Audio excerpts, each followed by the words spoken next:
بسم اللہ الرحمن الرحیم۔ کیا آپ جانتے ہیں کہ نماز جنازہ میں نبی صلی اللہ علیہ وآلہ وسلم کون سی خاص دعا پڑھا کرتے تھے؟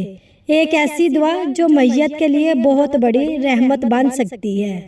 حضرت ابو ہریرہ رضی اللہ تعالیٰ عنہ نماز جنازہ کے بارے میں نبی صلی اللہ علیہ وآلہ وسلم سے روایت کرتے ہیں، آپ صلی اللہ علیہ وآلہ وسلم یہ دعا پڑھا کرتے تھے: اے اللہ، تو اس کا رب ہے، تو نے اسے پیدا فرمایا، تو نے اسے اسلام کی راہ دکھائی، تو نے اس کی روح قبض کر لی اور تو اس کے ظاہر و باطن سے واقف ہے۔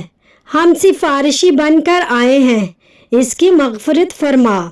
اس حدیث سے ہمیں یہ سبق ملتا ہے کہ نماز جنازہ صرف ایک رسم نہیں بلکہ میت کے لیے سچی دعا اور سفارش ہے۔ ہم اللہ سے اس کے لیے مغفرت، رحمت اور بخشش مانگتے ہیں، کیونکہ اللہ ہی سب کچھ جاننے والا ہے۔ یہ دعا ہمیں یاد دلاتی ہے کہ ہمیں بھی اپنی زندگی کو نیکیوں سے بھرنا چاہیے تاکہ لوگ ہمارے لیے بھی اخلاص سے دعا کریں۔ اے اللہ، تمام مرحومین کی مغفرت فرما، ان کی قبروں کو نور سے بھر دے اور ہمیں بھی ایمان والی موت نصیب فرما، آمین۔